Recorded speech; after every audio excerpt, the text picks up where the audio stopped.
Welcome, everyone.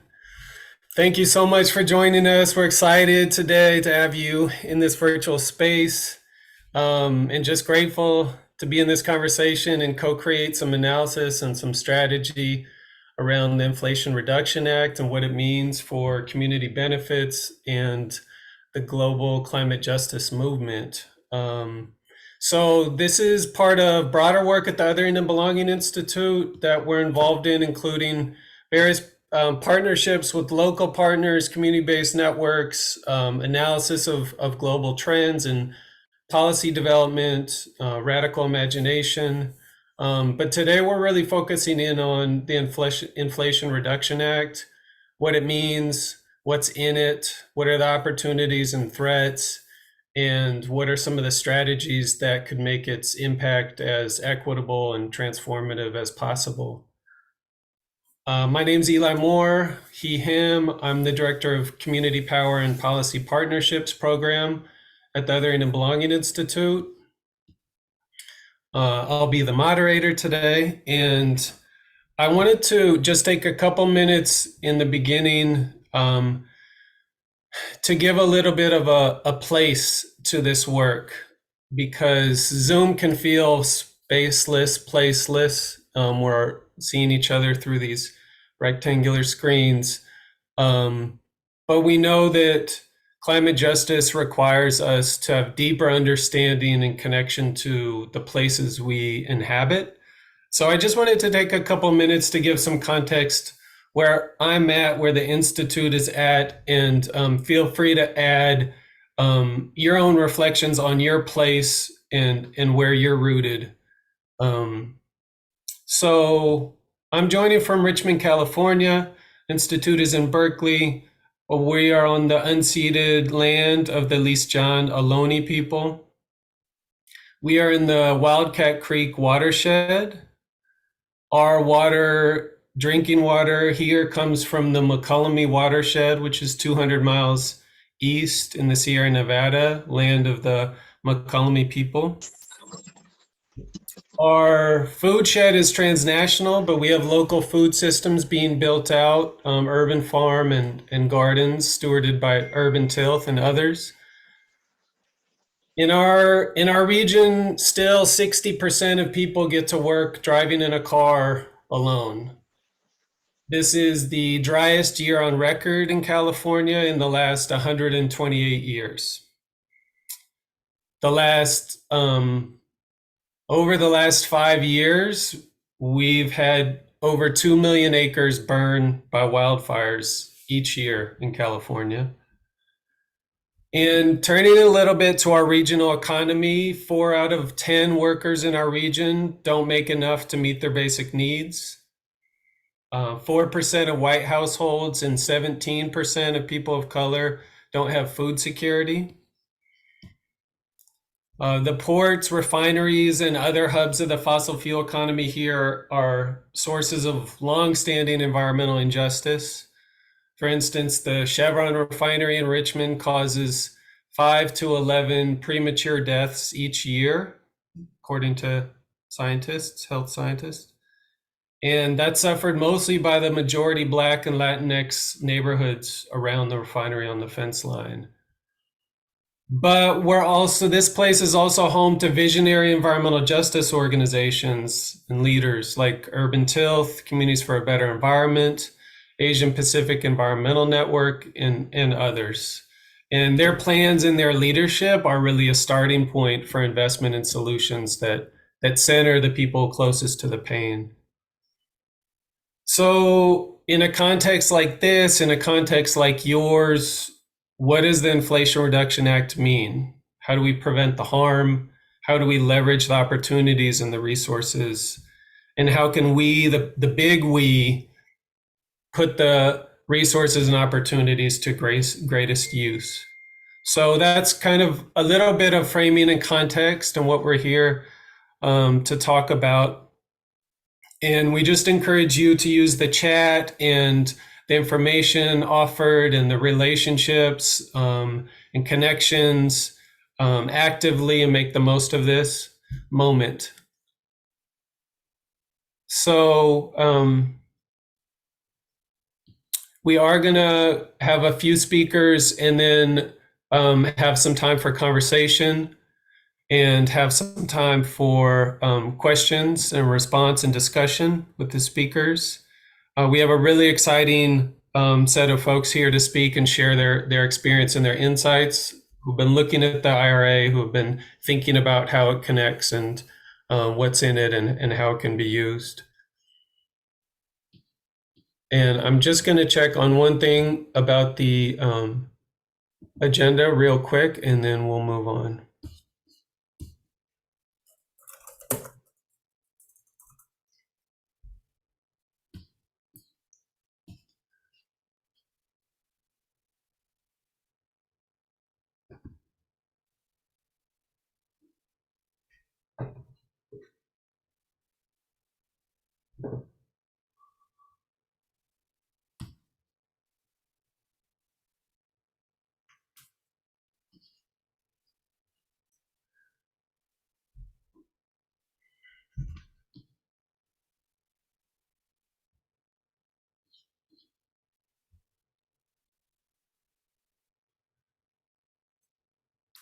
Johanna, can we begin with you? Yeah, of course. I'd be happy to start. Great. Okay. Can I give you a little introduction? Absolutely. Um, so Johanna is the executive director of the Climate Community Project. She directs a network of researchers and experts focused on justice-based climate policy, and focuses research on extraction of fossil fuels, energy justice and democracy, and the political economy of transitions. And she's the co-author of a report about the Inflation Reduction Act called The Good, the Bad, and the Ugly, that we really recommend and are excited to have her break down some of the context for the act. So thank you, Johanna. Yeah, thank you so much for having me here, Eli, and for inviting me to this space with so many incredible folks on the call. If we could pop to the next slide, I guess the beginning of mine. I think it might be a few through. Amazing. So I'm just going to take my time to really talk about, how we came from the Green New Deal and got to where we are today with the Inflation Reduction Act. So we can go to the next slide. So, to just create some context for us, the Green New Deal came into being with force when folks and young people went to Pelosi's office and sat in there. And what it did was created this like a re-engagement and excitement around climate policy, and specifically moved away from a kind of conception of climate politics as austerity and took us into something that was big, expansive. It connected industrial policy, climate policy, and justice, and said that these things are connected, and we can build something. It was climate policy. My colleague Danielle Aldana Cohen says climate policy you can touch. This also coincided with the 1.5 degree IPCC report that was a collection of researchers, best of their class, who really outlined what was at stake, and what would happen if we went over that 1.5 degree warming that really catalyzed even more action on around the climate crisis. Next slide.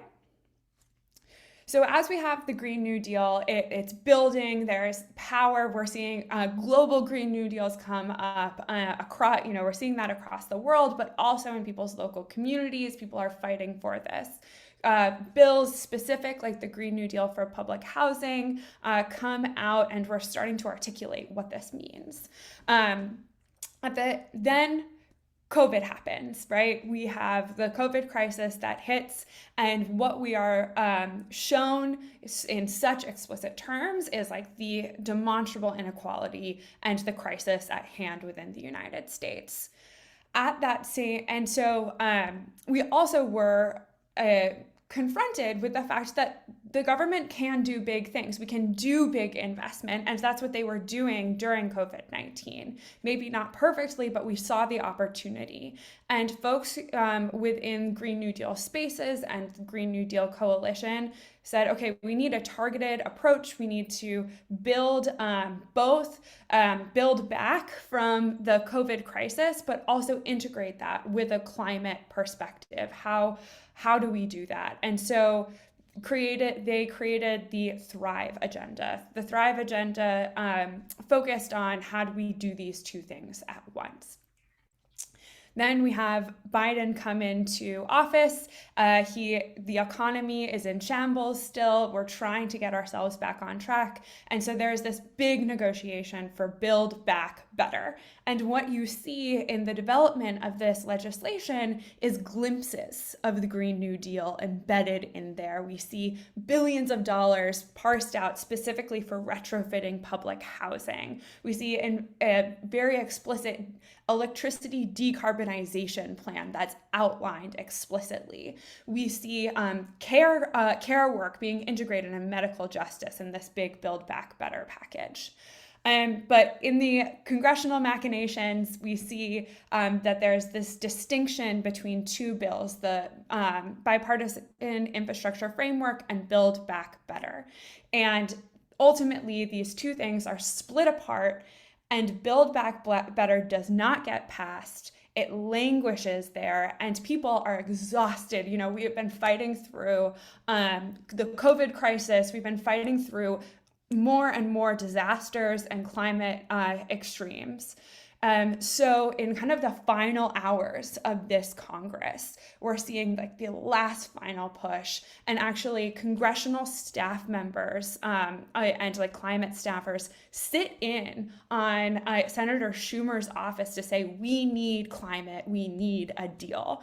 And Schumer works with Senator Manchin, and in those last minutes gets the Inflation Reduction Act out. The Inflation Reduction Act is not Build Back Better. It is smaller, it is kind of green industrial policy light, and it comes with some real sacrifices. In fact, Inflation Reduction Act has created real divisions, in fact, in the environmental and climate world, and larger green groups and environmental justice communities, where environmental justice communities thought, hey, y'all kind of you didn't stand up for us in this moment, and because a lot of the environmental justice components got stripped out of the bill. So if we go to the next page. What did we actually gain? The IRA is the biggest piece of climate legislation the United States has ever passed. That is completely true. We got really important subsidies for renewable energy, and those subsidies are now accessible to nonprofits and to government institutions like it wasn't before. We have massive investment in electric vehicles and domestic manufacturing. Really importantly, we're tying high labor standards to those subsidies so that companies and governments have to actually make the green jobs good jobs. And then we're also seeing climate financing mechanisms, like what's called the Greenhouse Gas Reduction Fund, stood up to support state and local capacity, and even has some amount of very specific carve-outs for environmental justice communities. So that's huge. That's really big stuff. Next slide. But it is a far cry from the scale of public investment and climate action that we need. It really focuses on carrots, how do we incentivize, but has very few sticks to say, we need this, especially on the timeline that we're dealing with to stay under 1.5 degrees. It's also, Biden made big commitments to this conception of Justice 40, that 40% of the benefit of investment made in climate will go to environmental justice communities. If you look at the bill, really only about 16% is earmarked specifically for environmental justice communities. So that's not 40%. We also have a reinforcement of an all of the above energy strategy.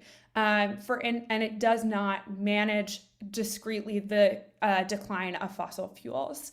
Instead, it includes a quid pro quo that says in order to get offshore leases for wind, you need to have offshore leases for oil and gas. And that is where the environmental justice community was felt the pain of feeling still as if they are a sacrifice zone.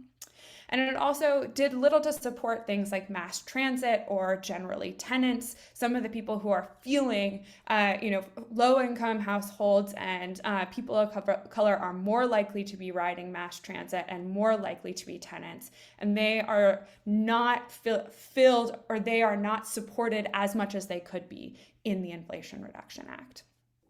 Moving to the next slide. But where can we still influence the Inflation Reduction Act? This is ongoing. There are opportunities for us to mold the funding landscape of IRA. Currently, we're going through this process in which the departments who are administering the funding are trying to set up all the rules to make this funding go out the door. So there are requests for information periods, which organizations are trying to submit comments to see if they can really make this the best type of funding. We also have states and cities and municipalities that can leverage and direct some of the forms of federal funding to the best use scenario in their communities. And there are also real opportunities to work with labor organizations, to work with community groups, to build really powerful community benefits agreements. And I have got a feeling that the folks who speak after me are going to have even more detail on what this could look like. Next slide.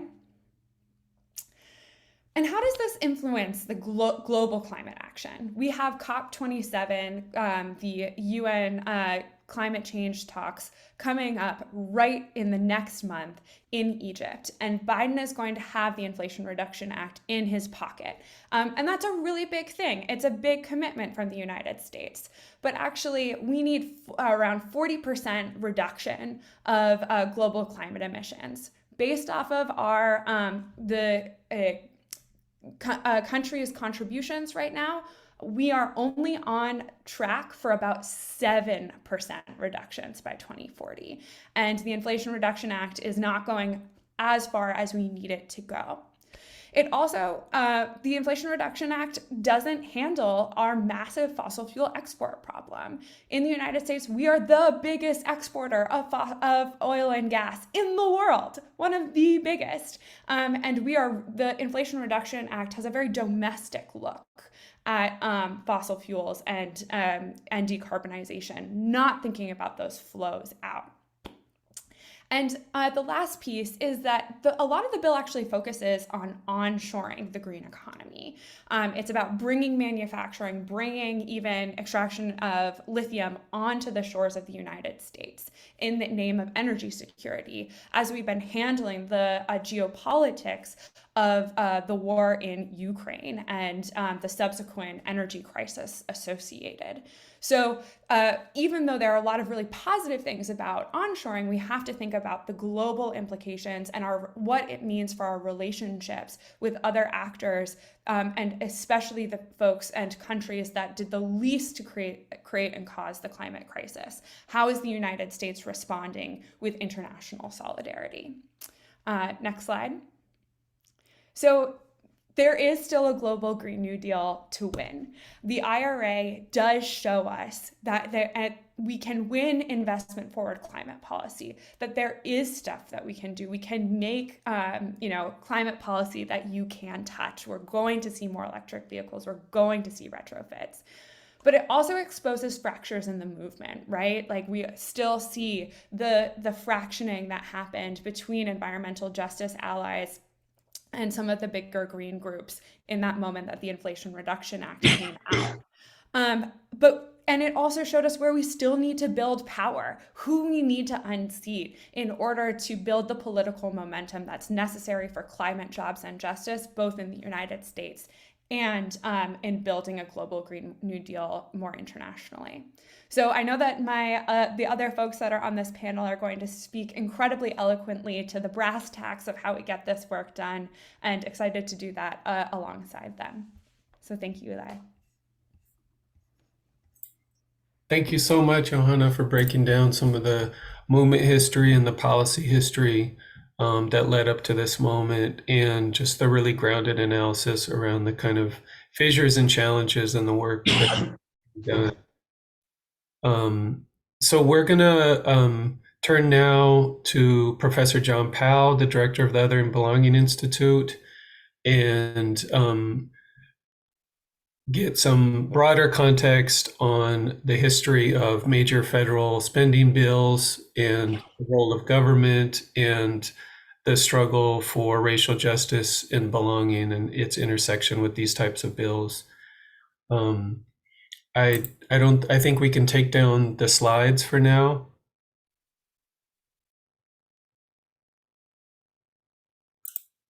And if you don't know John Powell, he's, like I said, the director of the Othering and Belonging Institute. He's a professor of law and ethnic studies, the founder of several different institutes and organizations, and really a connector of dots like the world has rarely witnessed, and a wonderful person.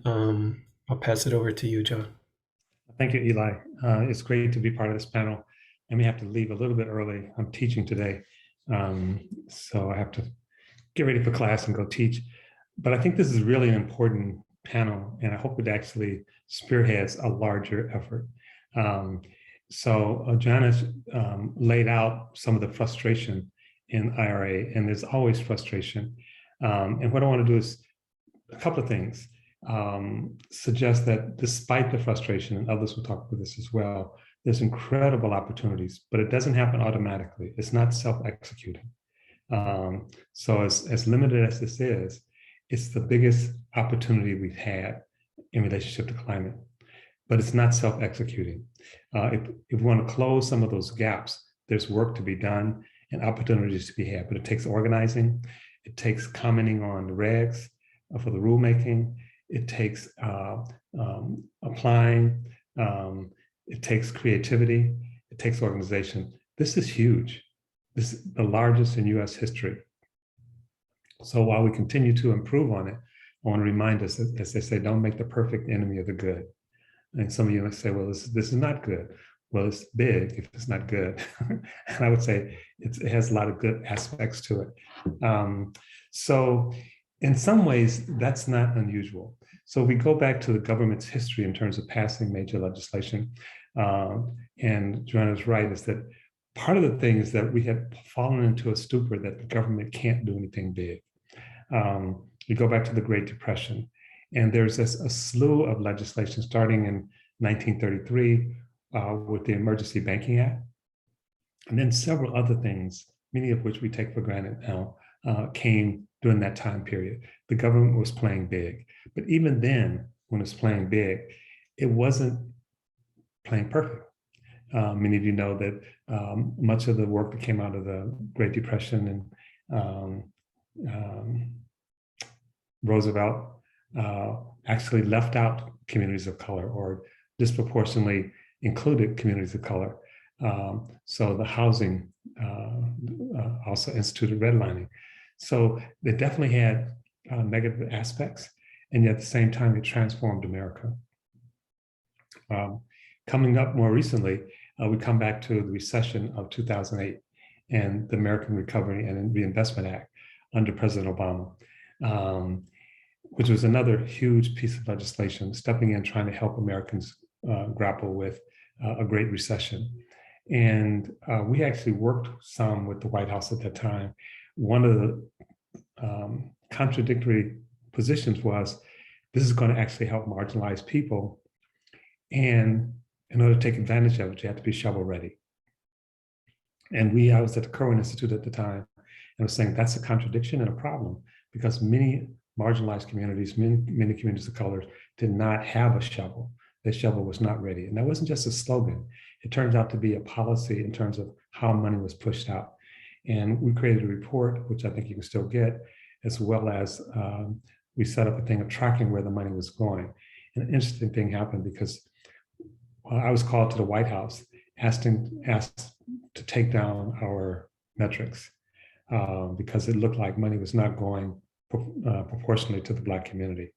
And I remember saying to the person I was speaking to, well, if our data is wrong, tell me and I'll correct it. And they said, no, what you have is right. It's incomplete, but you're missing the point. So what is the point? We don't want that. We don't want those metrics up there. We want you to take it down. And I said, I work with the president, but I don't work for the president. And we didn't take it down. I was not invited back to the White House for many months after that. But my point is that even President Obama, and I know him personally, even before he was president, was trying to do the right thing. He had an incomplete effort. It did not. It has some negative impacts in terms of marginalized communities. And at the same time, it did some good things. So I think it's important for us to be sensitive to how these efforts, even in their broad reach, are uneven. But I also think we have to be very careful in that, not to therefore walk away from it, how to actually make it as impactful as possible. We have an opportunity to do that now.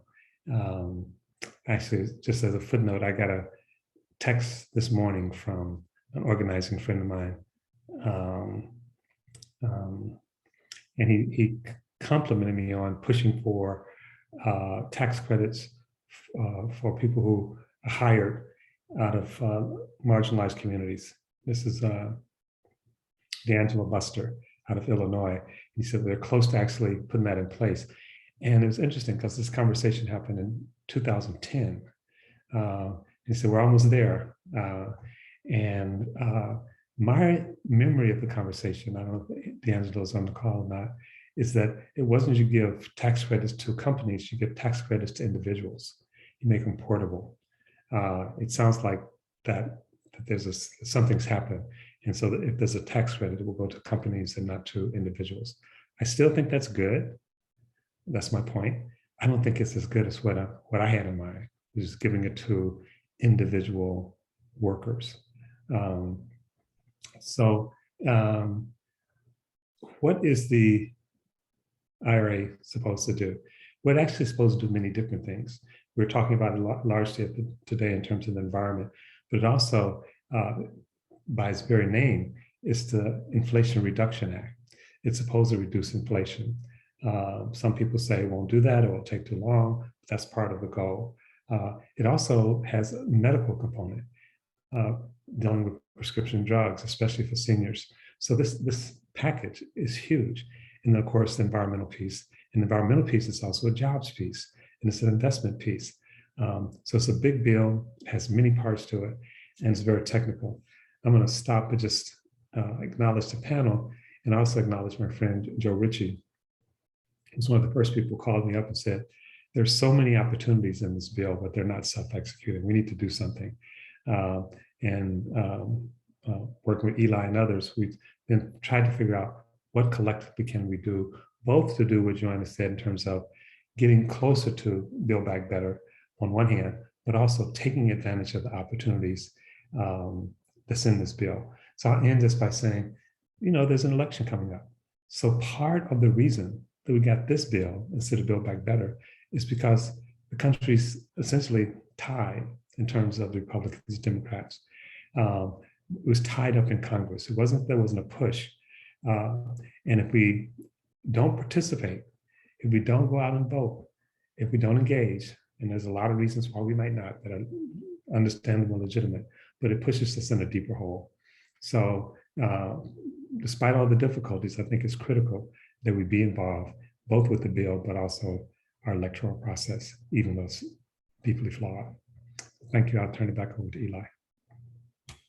Thank you, John. Thank you for the broader context and the encouragement to not give up on government, but also have a real assessment of the injustices built into the system and the need to really be creative and persistent to build systems that are just. And thanks to everybody using the chat and sharing resources. We're going to share resources during the event, and then we'll also be sending out a follow-up email with several reports and guides that provide more detailed information. So if you do know of useful resources or reports and you share them in the chat, we'll add those to the collection that we send out after the event. And so I'd like to introduce our next speaker, and then after that, we'll have some time for Q&A. John already mentions Joe Recchie. He's the CEO of Praxia Partners, which is, I think of them as a mission-driven developer. They incorporate venture investment, innovative finance, and partnerships with community groups. And he's been a collaborator with the Institute on several projects and really always brings a lot of insight into how to actually structure development so that social equity is built into the project from square one. So Joe, I'll pass it to you. Thank you. Thank you very much, Eli, for your generous introduction. I think of myself as more of a mechanic, and so hopefully I'll be able to share some of that more granular insight in this. But it's a pleasure to join you today to discuss in particular equitable community benefits using the Inflation Reduction Act. The focus of my presentation is to try to make meaningful at a more granular level how the IRA provides tools that can be used within communities to address environmental justice, climate challenge, economic development, and mitigate wealth disparity. And next slide, please.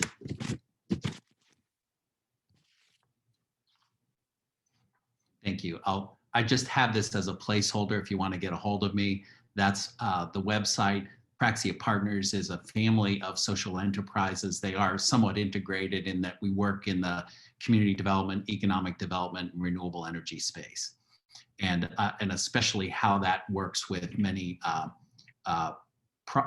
partners around the country that are also engaged in some form of social enterprise. Next slide, Mark. So the IRA's positive impact on solar deployment, I wanted to address of the many things that are involved in the IRA. I wanted to pick up on two of them in particular, the potential for distributed energy, for solar energy utilized throughout the country, and also the particular rebate for low and moderate income homeowners, because it's an energy efficiency rebate that could be really powerful as a economic development tool, and also to address income and wealth disparity in communities. The investment tax credit is used to reduce the total capital cost, the outlay for solar power. As most of you know, or perhaps all of you know, the capital cost for solar power installations has been reduced by 85%, almost 90% in the last 12 years. The investment tax credit was scheduled to be reduced to 22% starting January 1st.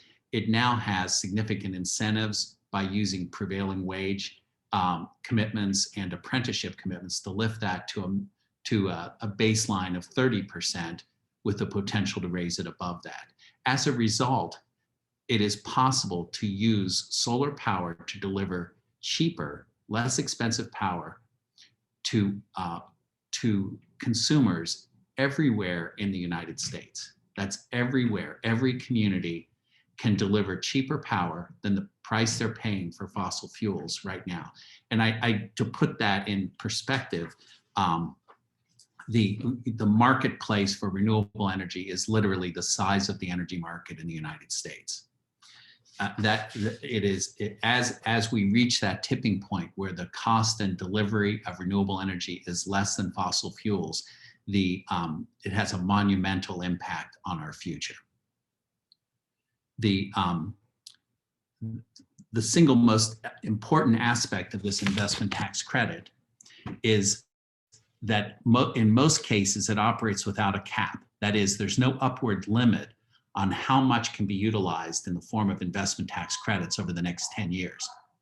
In order to meet the reconciliation requirements of Congress so that this could get passed without getting past the filibuster, they had to make certain assumptions about how much foregone taxes would be incurred by utilizing the investment tax credit.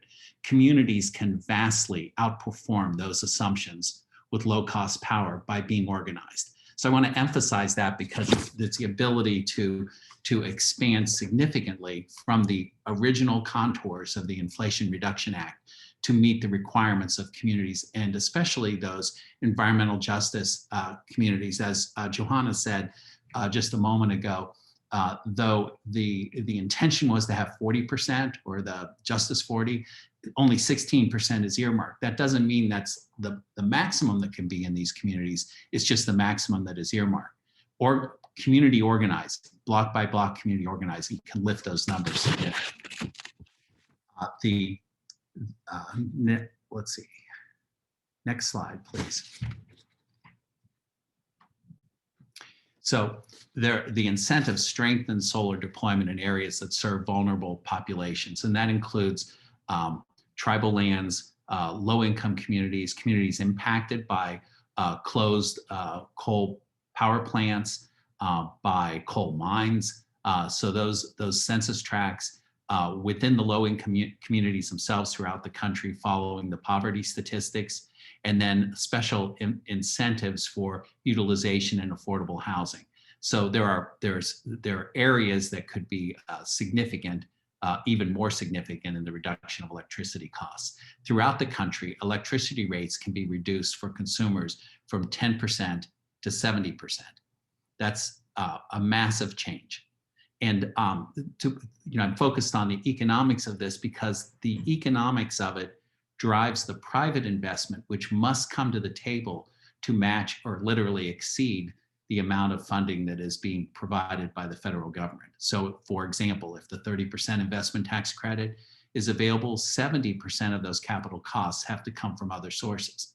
Now, among those other sources is $27 billion that is set aside for a National Green Bank through the EPA. But other than that, it's mostly private investment that has to be brought to the table to accelerate and amplify the commitment of this legislation. Next slide, please. So in the economic development range, focusing capital has a tremendous impact on economic development, especially on the production of living wage jobs. And these living wage jobs are tied to apprenticeships, an ever increasing quantity of apprenticeships that are needed or utilized to enjoy the benefits of these credits. Coupling those two together creates pathways for living wage jobs that simply haven't been available in the past. So this is a fast growing area. It's an area of trade training. So it is not, these are not necessarily white collar jobs, but they're jobs where there is a lot of opportunity. There's abundant capital following these investments. Next slide, please. So I have a couple examples. I picked Cleveland, Ohio, because many of you may know it. I'm from Columbus, Ohio, but I picked it because in some ways it is emblematic of heartland communities that have a fair number of low and moderate income homeowners. Ohio does not enjoy benefits of significant climate action by its Republican supermajority. So it's a very static kind of environment for renewable energy. Nonetheless, this example of a 100 megawatts of equitable solar development deployed in Cleveland shows some statistics. So metric tons of carbon emissions reduced, 1,500 new living wage jobs, $292 million in local economic impact, and $419 million of health benefits generated for the region. So these are statistics that have been developed and assessed by Ohio University and by the EPA's co-benefits risk assessment model. But 100 megawatts represents a tiny fraction of the production of power in the state of Ohio. 35,000 megawatts were deployed last year in Ohio. So you can see the growth potential. This 100 megawatts is just a placeholder. It could be 10 times that, it could be 100 times that in communities around the country. So Cleveland is but one example of that. Next slide, please. And I apologize if I'm speaking quickly, but I'm going to try to stay within my time frame. I picked another program that is very focused on low and moderate income homeowners, and it's the rebate program up to $14,000 of direct rebates for energy efficiency deployment within their homes. So if you skip to the next slide, I took very quickly, I took the city, again, the city of Cleveland. Mark, could you go to the next slide? Thanks. The national allocation is $4.9 billion from the IRA for this particular item. Cleveland's share would be tracking the ARP investment allocation, which is based on both population and poverty. If it were deployed to the Cleveland level in a pro rata basis, $54 million, 4,000 families, homeowners would be served. The living wage payroll associated with that investment is about $30 million, creating living wages for about 450 plus workers. The median value of real estate in Cleveland is rather low, so this improvement would create a 19% improvement in their home value. So that's wealth building for the families. It's jobs potentially created within those same communities that lift people from poverty and into a living wage. And it is serving both climate justice and environmental justice at the same time. So this is an example. Again, this is a national program. It's going to be deployed street by street, home by home. And yet the beneficiaries of this, we would hope, would create a kind of constituency that may be able to lift the IRA to the more elevated aspects of the Green New Deal. So skip to the next slide. So I want to leave you with just this thought. The IRA has embedded tools that permit it to punch way above its weight. So the uncapped investment tax credit means that if successfully deployed, if activated by interested corporate investors, by, within the global capital markets, those dollars can be brought to bear, and they can be brought to bear in specific communities that are the most vulnerable and that have, with that, some significant benefits. So I'd like to think that it's our, as John had said earlier, it's not self-executing, but it can be executed in a way that might lift it to the next level, to that level of the Green New Deal. Thank you very much. I have my contact information is there, and I guess it'll be a placeholder in the slide, but handing it back to Eli. Thank you, Joe. Lots to think about. And so we're going to take some time now for questions of the first three speakers, John, Johanna, and Joe. And I think we can take down the slides, and if we can spotlight the three speakers. And we've been tracking some of the questions that have come up in the chat. One quick detail is yes, we'll be sharing the slides in a follow-up email to everybody who registered for the event, as well as some of the resources we've gathered and what folks are sharing in the chat as far as resources. There's a question that came up around whether there are wins in these pieces of legislation beyond increasing dollar investments. And I think that may be talking about rules or policies that are in the act that don't necessarily create new revenue, but will be important to note. Anybody want to speak to that? I can jump in, and I'm sure, Joe, you can probably fill in the blanks a lot too. One of the things, because the Inflation Reduction Act is a reconciliation bill, it actually limits the amount that you can do that's not attached to the budget.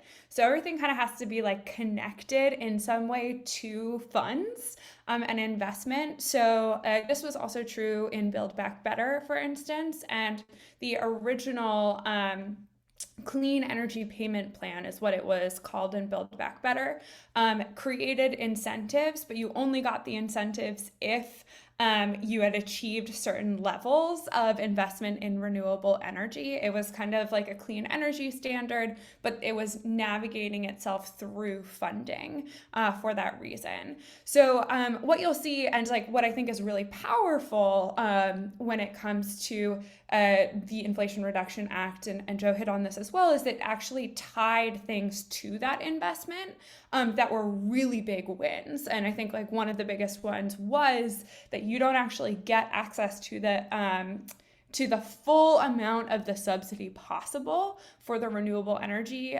incentives unless you are paying your people prevailing wages. And you can get even more if you invest in like an environmental justice community or are putting it on putting your renewables on public housing.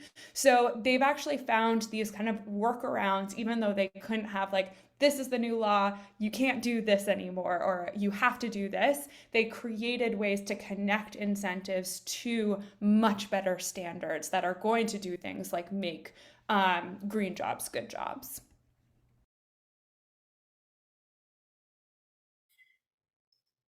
Thanks, Johanna. Joe, do you want to add anything? Or John? No, that was really well stated. So I think that I would only add one thing, in that reconciliation. An example of that is they treated the minimum tax on large corporations on the side of the ledger that generates revenue.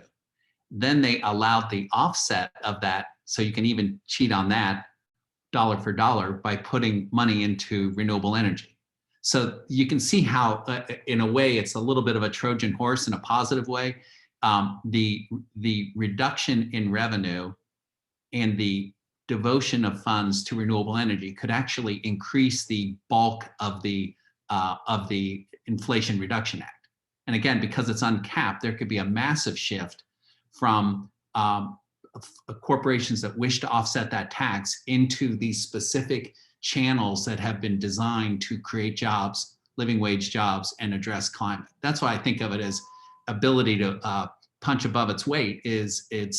It could grow while we're watching it if well done. And the effect of that would be a less of a step up into the Green New Deal because we're actually actuating it at a higher level. Thank you. Shifting to the political context, there's a question about the future of this bill. Should Republicans grow control of Congress and the presidency? And I would add state government as well, and how the control of state governments may shape the rollout and the implementation. Joe, do you want to take that one first, or would you like me to jump No, in? It's above my pay grade. I said I'm a mechanic. Cool. I can jump in really quickly. I think that when it comes to kind of the congressional level, the idea that we would lose Congress definitely, as we mentioned, like IRA is biggest climate bill that's ever passed. And as Joe has really rightfully said, like we can leverage it even beyond what it's stated on the paper, which is really powerful. I think it becomes really hard for us to pass new climate legislation. And so that will be a big fight moving forward in my mind. It really means that we need to see President Joe Biden step the heck up and fill those gaps where he can on things like the supply of fossil fuels, like using, for instance, his power with what's called the Defense Production Act to incentivize even more investment in housing, in heat pumps, and all of these different pieces. So we should be using the other powers as that happens. I think the piece when it comes to state governments is a really important one. Right? Like a lot of states, if it's held by more conservative areas, we've seen them reject federal funding, which will be to the detriment of communities on the ground. Some of these we have workarounds. They're open to nonprofits, for instance. The biggest subsidies that were created actually are flowing directly to corporations, to governments, or to nonprofits. So it means that we'll have to leverage and mobilize our communities to use what is available, while also doing the political organizing that's necessary to ensure that we are able to pass climate ledge moving forward.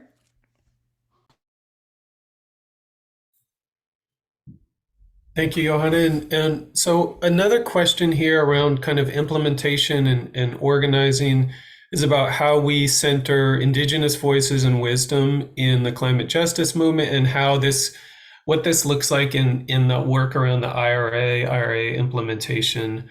And a related question about the role of refugee and immigrant communities and the way that they're intersecting with IRA in its implementation.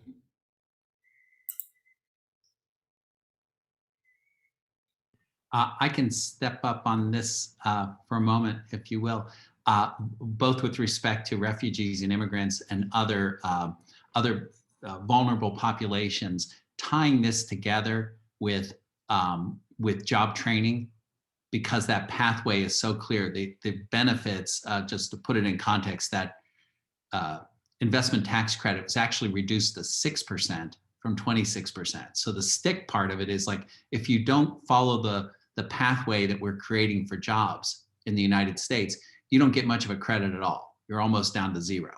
But when you follow the pathway, you get some good benefits up to the 30, 40, 50%. As it has, we have a very low unemployment rate right now across the country. So the pathway, bringing people into these jobs and training them, makes a lot of sense. Here in Columbus, Ohio, I'm on the board of the largest resettlement organization, and they have placed 88 refugees into a union electrician shop that they have moved from apprenticeship into journeyman level living wage jobs.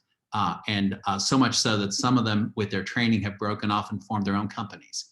And they're employing other refugees in recreating their own training process. So I do see that as being testimony to the way America was built in the past. We had many waves of immigrants and refugees that have come here, brought their training skills and aspirations to the table. And I see that happening again with this, especially with this pathway.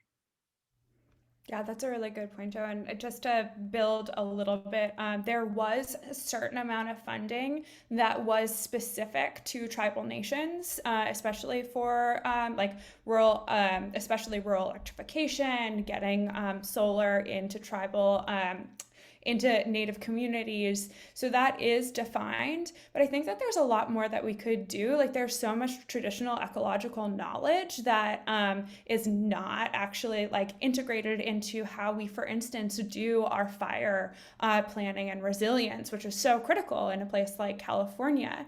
There is a certain amount of funding for forest management that's in the Inflation Reduction Act. And I think that that's actually a place where, when we're talking about states, they can play a really big role in directing funding that's going with them, partnering, doing public and community partnerships, or even, let's say, intergovernmental partnerships with tribal nations on renewable energy, on efficiency, on forest management, that is learning from the traditional ecological knowledge that Native communities have, that has not been centered in the past, but has to be a part of our future.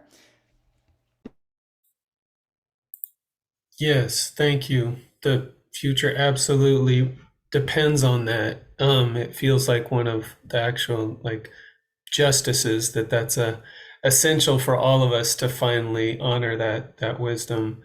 We're a little short on time, and so I think we need to close the discussion right now and move into the next set of presentations, and then we'll have another discussion after that. And so I'm excited to introduce Sarita. Turner, who is with Prosperity Now. She's a senior strategist there and has worked in White House and federal departments, as well as community-based initiatives, extensively with congressional, federal, state, and local leaders to develop comprehensive, equitable development approaches. And so she's going to help us start to continue to connect the dots and strategize around how community-driven processes can leverage the Inflation Reduction Act. Thank you, Sarita. Thank you, Eli, and good morning, and excuse me. Good morning and afternoon, everyone, depending on where you are situated in the nation.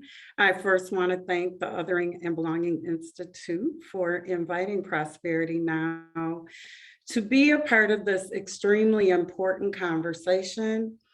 The critical actions that John talked about that need to take place after that are being planned now and after this conversation, and really for having me in particular here today. Prosperity Now, for those of you who don't know it, is a 40-year-old national nonprofit that works at the intersection of economic opportunity, wealth building, and justice. I'm having a little frog in my throat. Excuse me. So as we think about, thank you for advancing to the next slide. We're audacious at Prosperity Now. We have an audacious goal, which is to transform America's economic system so that in a generation, low to middle income and BIPOC households have greater opportunity and success to build sustainable prosperity. In order to do so, it will take innovation, partnerships, and the ability to advance efforts at scale. Next slide, please. Our actions to solve the racial wealth divide include, but are not limited to, lifting up what works, demonstrating proven and emerging solutions, using design thinking and data, innovating and incubating big ideas in partnership with thought leaders and organizations around the nation, securing change through policy and movement building to align culture change, narrative change, and policy change. Next slide, please. So given as such, we are working now to advance a new key innovation that will tap the rapidly growing climate economy as an economic opportunity and wealth building tool. So we really think about this strategy in going beyond the much needed efforts that are happening on jobs and workforce to advance entrepreneurship and broader business opportunities, ownership opportunities within the climate economy. And we define the climate economy as the global and domestic economic activity that is fostered by private sectors, governments, and communities in order to respond to, recover from, mitigate, adapt, and build resilience to the impacts of climate change. So as we are here today, like talking about investments, right, this landmark investment, we know that climate change has catalyzed and is catalyzing record spending, which is facilitating the growth of this new economy. And so the World Meteorological Organization estimates that climate-related disasters, so now we're just talking about disasters, not all of the ways that economic activity is being generated, but climate-related disasters are fostering government spending on average of $200 million a day. In 2019, the US clean energy spending hit a record $78.3 billion, led by investments in wind and solar. These investments are expanding in scope, scale, and frequency. And my co-panelists earlier were talking about these investments.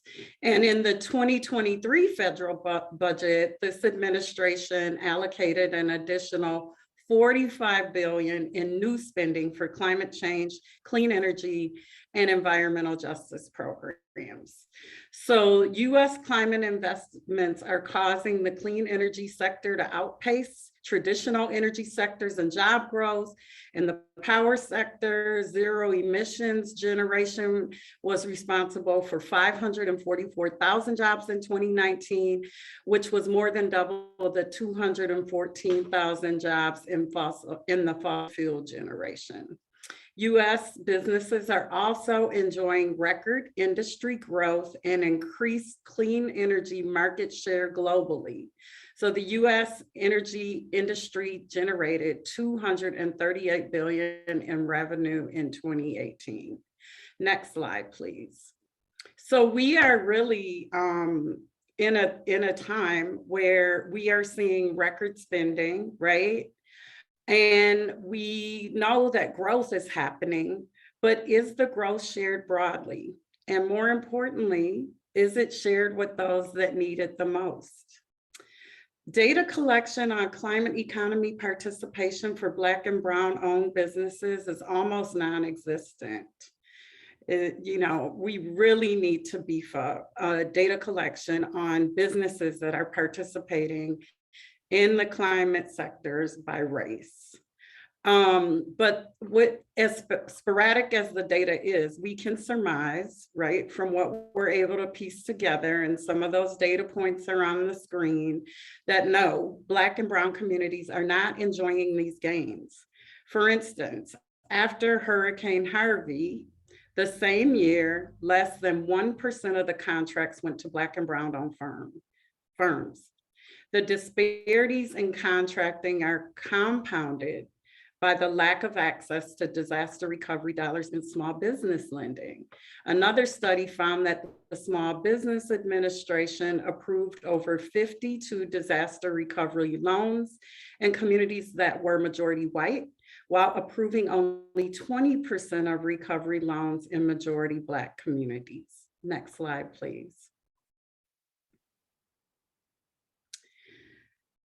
So rather than benefiting from climate-related economic activity, and communities of color, we know, are hurt the worst. They're the most vulnerable because of a lot of the historic discriminatory policies and actions that John, weaved into his conversation, that Black and Brown communities are already experiencing extreme wealth gaps and growing wealth gaps, and that climate change is exacerbating those gaps for Black and Brown communities.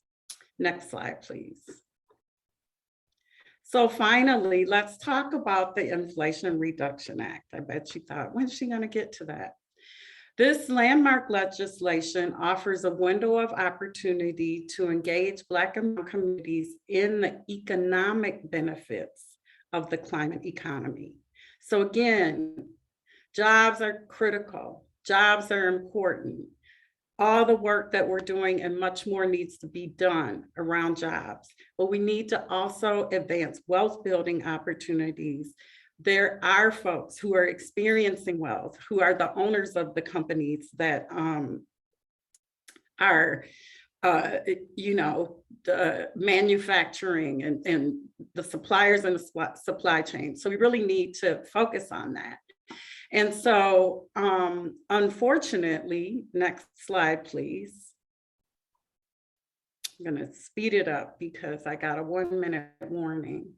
EPA, unfortunately, the IRA falls short on this. It doesn't get to the ownership opportunities of all the investments that are needed, that are going to be made as a result of IRA. But who is going to make the real money off of the investments, off of the cleanup of pollution that occurs? Which companies are going to be contracted? Next slide, please. So there are tremendous opportunities within this legislation, how it's implemented, to actually make a difference on the unequal way that Black and Brown businesses, BIPOC businesses are participating in the climate economy. CDFIs are actually well positioned to administer the resources of the Greenhouse Gas Emissions Reduction Fund. And so EPA really needs to think about how to work with and commit to working with the African American Alliance and the National Alliance of Latino CDFIs Executive, NDC Fund, the Indian Collective, to really think about how these CDFI collaborations are better situated and have the capacity to actually get funding out to Black and Brown businesses to engage in the work that will be catalyzed, the contracting opportunities that are being catalyzed through the Inflation Reduction Act. So next slide, please. So what can be gained if we are ensured the economic benefits from IRA and other federal initiatives and spending programs flow to Black and Brown communities? First of all, investing in Black and Brown communities will grow the overall economy. One study estimates that if Black and Brown businesses were to reach parity in ownership with their non-Black peers, that would be an additional $800,000 US firms, and potentially 1.6 million additional jobs. For Latino businesses, parity would yield 735,000 new businesses and 6.6 million new jobs. Black and Brown businesses are more likely to hire Black and Brown workers, but they are also, in these conditions, more likely to be sole proprietors. And we know that the climate economy is contributing to these disparities. One study observes that the impact of FEMA dollars on self-employment rates resulted with the counties with high damages that receive FEMA relief funds saw an additional 897 self-employees, with by far whites benefiting the most. If Black businesses were capitalized enough to pay the same wages as non-Black firms, that would be an additional $25 billion in income, which would circulate through Black and Brown communities, improving the quality of life through increased opportunity. We must make the economic opportunities of the IRA work for all. Next slide, please. Thank you. I look forward to more dialogue. Thank you, Sarita. And we're going to turn now, I'm just going to quickly turn over to Ann Pratt, our final speaker, who is Senior Campaign Strategist for leveraging federal funds for state and local victories at the People's Action Network. Ann has served as the Executive Director for numerous organizations, including Progressive States Network, CT Early Childhood Alliance, and others, and is going to help us understand what's at stake and how organizing can make a difference in how IRA is implemented. Over to you, Ann. Thank you so much, Eli, and thank you to all the panelists who have been speaking today. It's an honor to be here. So next slide.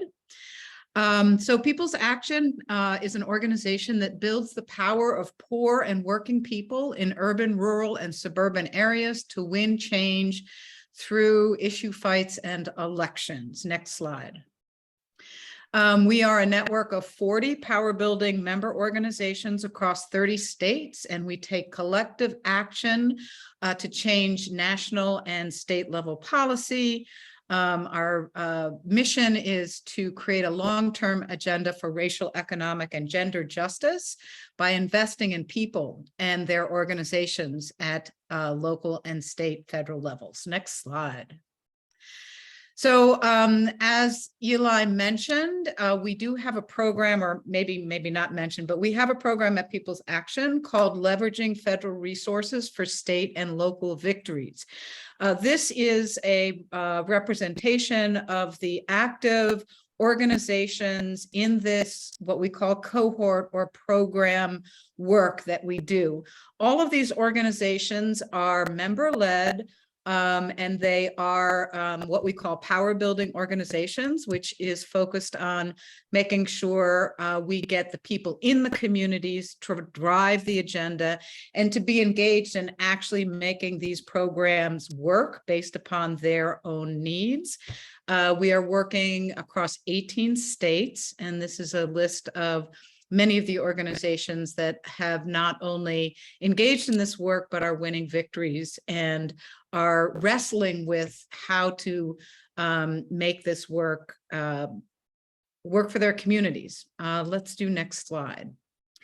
So we talk about this in regards to identifying equitable development initiatives, again, identified by the people in the communities. I also want to just step back a little bit and say that this cohort and this body of work at People's Action actually started in response to the American Rescue Plan and has been sparked to continue to look at not just one pot of federal resources, but the multiple pot of federal resources, including the bipartisan infrastructure law that was also passed, which has an enormous amount of money, and now with the Inflation Reduction Act. And People's Action was also engaged in advocating alongside with some of the actions that Johanna talked about in the beginning.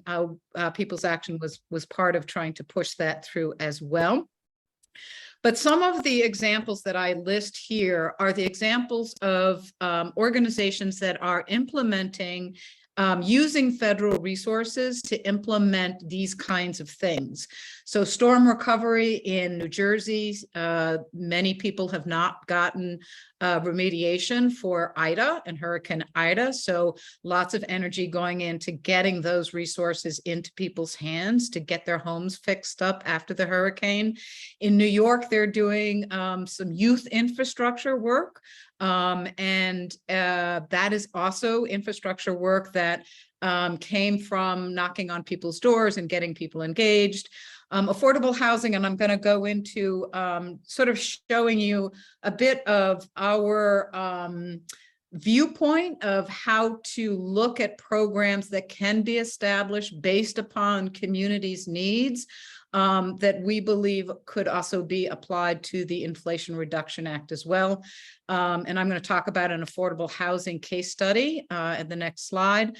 But just to give you an example of some of these initiatives that are bubbling up from the ground, driven again by community members. There's an overland flooding initiative in Ohio that we're working on using not only ARP, but also the infrastructure dollars and seeing opportunities with the Inflation Reduction Act as well. In Milwaukee, we're doing a good jobs campaign and also using ARP and infrastructure dollars to move that forward. So these are just kind of examples of the ways in which we are looking at doing some organizing and making things happen with community members leading the charge and leading the work. Next slide.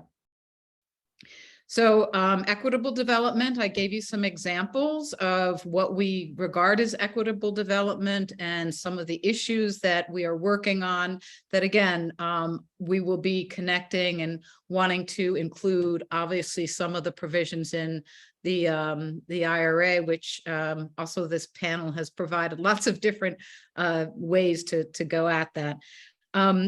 Important in winning victories and getting things done in communities Not only figuring out what is equitable development based upon people's needs and coming up with proposals that you want to be implemented. In order to do that in a big, bold way, People's Action is deeply committed to what we're calling co-governance, which is aligning with those people in power who share our values, who maybe we even have had an opportunity to elect, to be co-conspirators in the best of ways in how to move big, bold initiatives to make things happen that haven't happened before.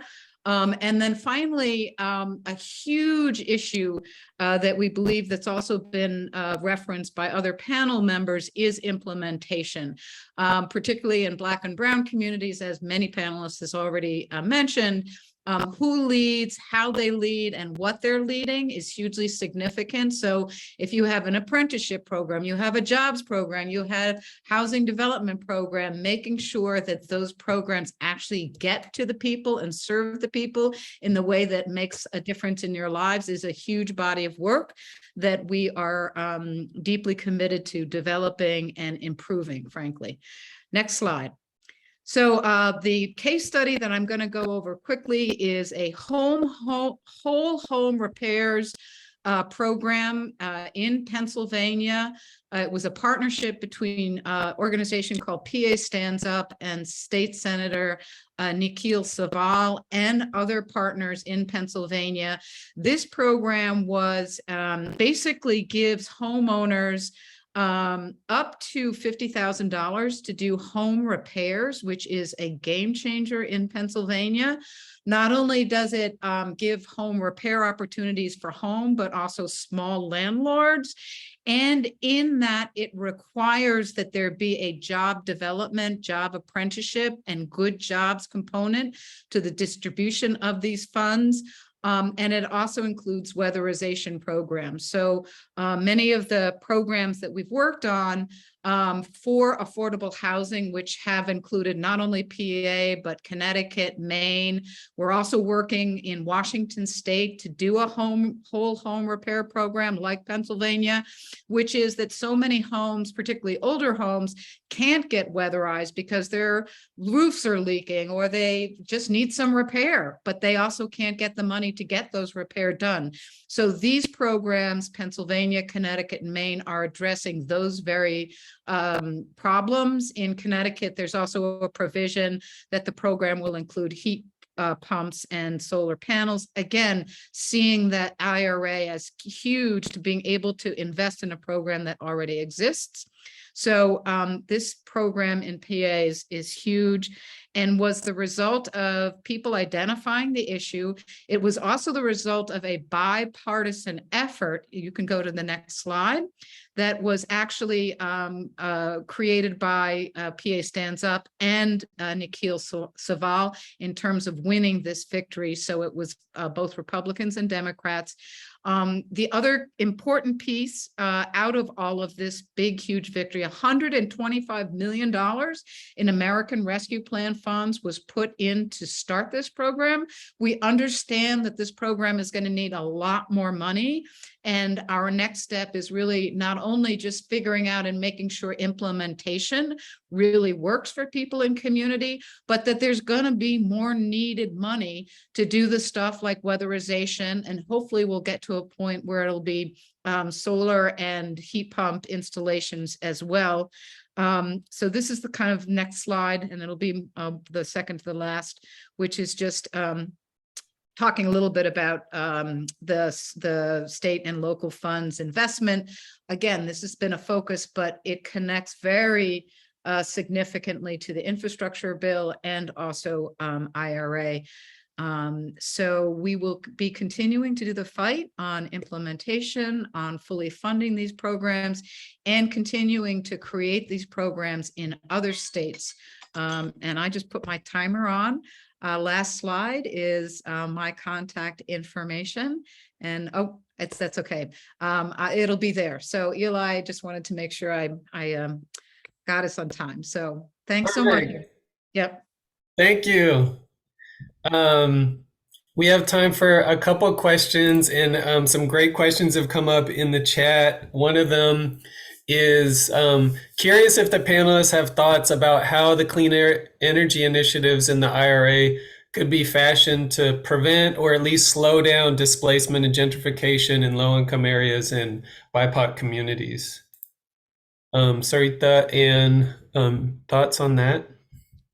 Yeah, that's a great question.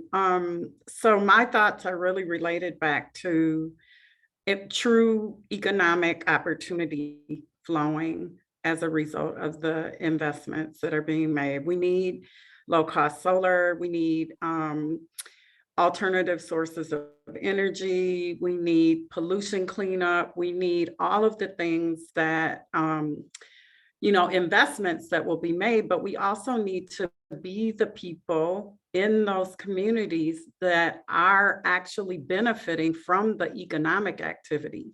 So if people are making money, if they're owning businesses, if they're hiring from their communities, if the money is going circular in the community, there are opportunities there. It catapults itself, right? Then you buy homes in those communities, or you buy the duplex or the fourplex in that community. You provide the housing for your community members. So, as we think about this, we really need to follow the money and understand, right, where if the investments are going into the community, but the money that's being made off of them is going out of the community, that's not a process that is really going to help to lift people economically. I also just support what you just said. And I also want to lift up the fact that I think Johanna mentioned the Green New Deal for public housing that Bernie Sanders had mentioned. So gentrification certainly can be helped if you have more social housing and less profit-driven housing.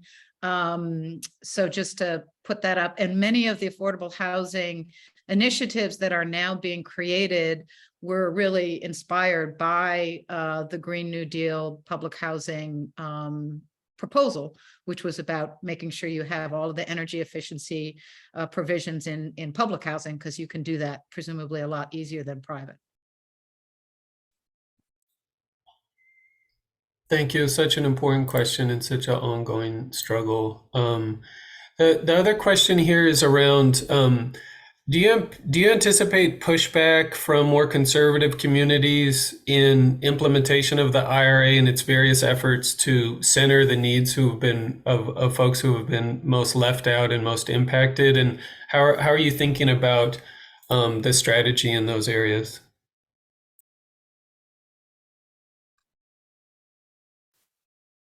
You want to start, Anne? Yeah, sure. I mean, we believe that yes, of course, there will be pushback, and a lot of it is just about organizing, because we're also talking about organizing in communities where it's Black and white who are going to need to be addressed by this. So you make it something that sort of like we all do better when we all do better. But it's going to take organizing. I think that's the answer. It's like you have to build the relationships and you have to build the community of people who say this is actually for all of us. And we need to address those who've been left behind. Yeah, I agree wholeheartedly. And I think that, a big part of what IRA is going to catalyze is jobs and opportunity, right?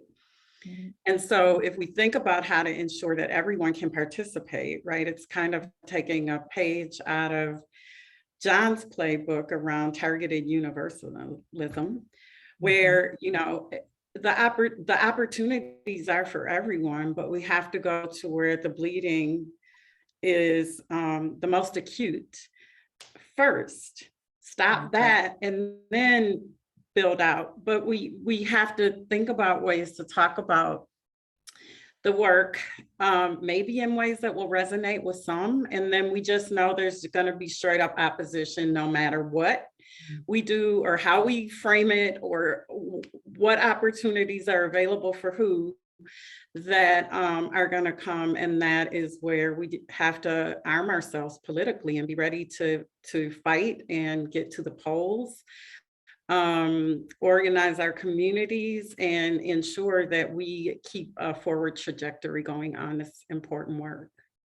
And I want to just add to stress that the bill passed in Pennsylvania, a very conservative state and Republican controlled. The leaders there worked out a way in which, Nikhil Saval did not really want to use the word blight, right? Because blight in Philadelphia means something very different and is not a good term. But Republicans needed to use that in order to get it passed. And so they said, we'll do a whole home repair. And if you need to use blight, you use blight to get it passed, right? So in some regards, there's a way in which relationships across lines can be built strategically.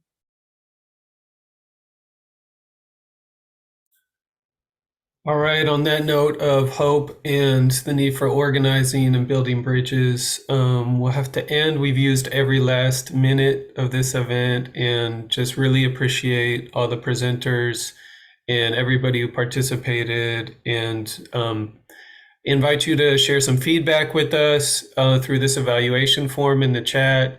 And we'll be following up with an email to everybody who registered that gives you a recording of the event, a link to the resource sheet, and a copy of the slides. So may the work continue, and be well, everybody. Thank you.